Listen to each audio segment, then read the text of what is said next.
na fadima, sanu jinin jikin ma'aiki na fadima. Bismillahi rabbana sarki kaliki gwani ban hikima na rera baitin na fadima.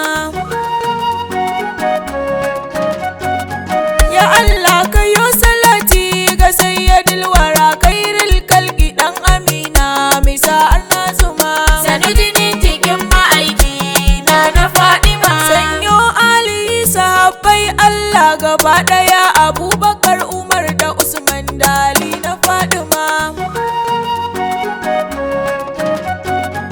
Ya Allah ka ban basira na zo ina bara ban hikima na rera baitin na fadima.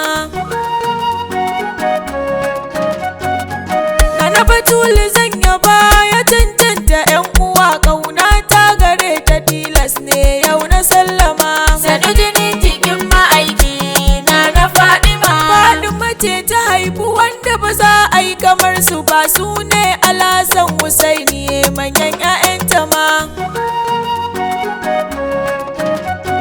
su ne sayyada shababu ahlul jannati. Ya Allah ka kai ni janna domin na gansu ma.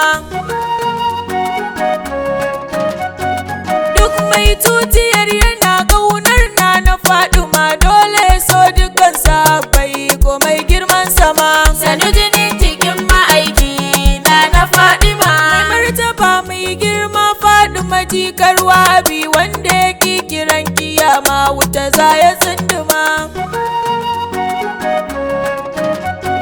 Zan faɗi ɗan kaɗan cikin tarihin ta sayyada mahabuza mu'allima ko ka kuje mukarrama.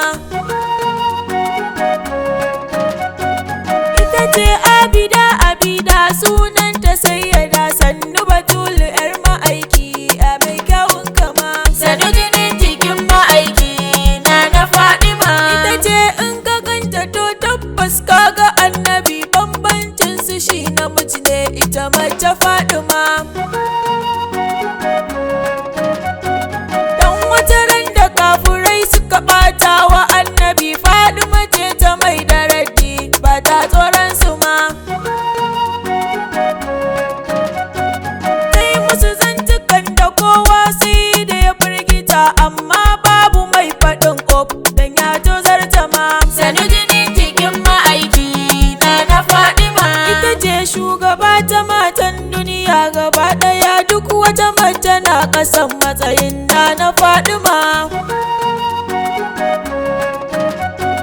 Ita ce in ta haihu take sai ta tada kabbara, don babu na tasa jikinta alabarki fadima. Ita ce latti an faɗa matukar an wayi gari, sai manzo ya je gidanta domin gashe ta ma, sanu jinin jikin ma'aiki na fadima. Ita ce fadima ti agunna na Khadija tuka jiji ka gurin Amina har Abdullahi ma. Ita ce da yawa sahabbai suka so su aure ta, amma rabbi ya hukunta Ali ne na fadima. Ita ce in ta sa tufafi sai ka ganta ta yi kyau, in ta cire ta canja wani sai ta fi kyau mu'azzama, sanu jinin jikin ma'aiki na fadima. Ita ce lokacin da angonta ya so daɗin biki, annabi sai ya ce a'a a ƙyala fadima. Ita ɗai ce a duniya kan ba a yi wa kishiyawa, zai ja da matsayin nan na fadima. Annabi ne ya ce ya za a yi 'yar wanda bai san mu, ita ce za ta dinga kishi da na fadima, sanu jinin jikin ma'aiki na fadima. Ita ce ruhinsa da kalbinsa, kuma jasadi har ya kira ta ma da tsokata na fadima. Ita ce in ka so ta to tabbas ka so annabi, dan san fadima farilla ne babu gardama.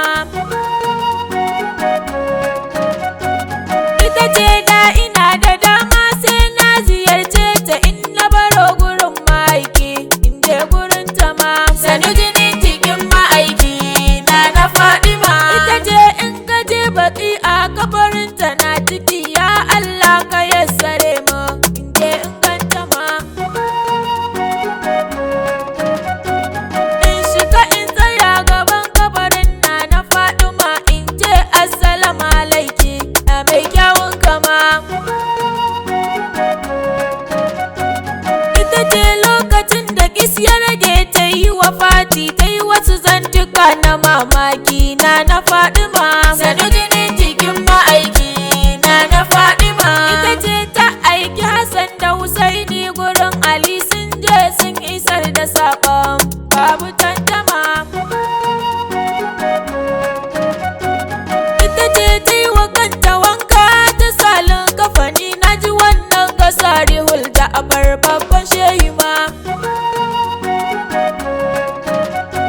Babu abin da ya rage a yi wa ta annabi, sai sallah a kai ta kabari na fadima. Sanu jini cikin ma'aiki na fadima. Alkhairin gidan ma'aiki na fadima. Ka ɗaukakar gidan ma'aiki na fadima. Ka sirrin gidan ma'aiki na fadima. Ka darajar gidan ma'aiki na fadima. Albarkar gidan ma'aiki na fadima. Alfarmar gidan ma'aiki na fadima. Ka tsokar cikin ma'aiki na fadima. Ka soyayyar gidan ma'aiki na fadima. Wacce ta rera baitukan Aisha Jafar ya uce, ya gun Khadija Allah ya tare ki ummina.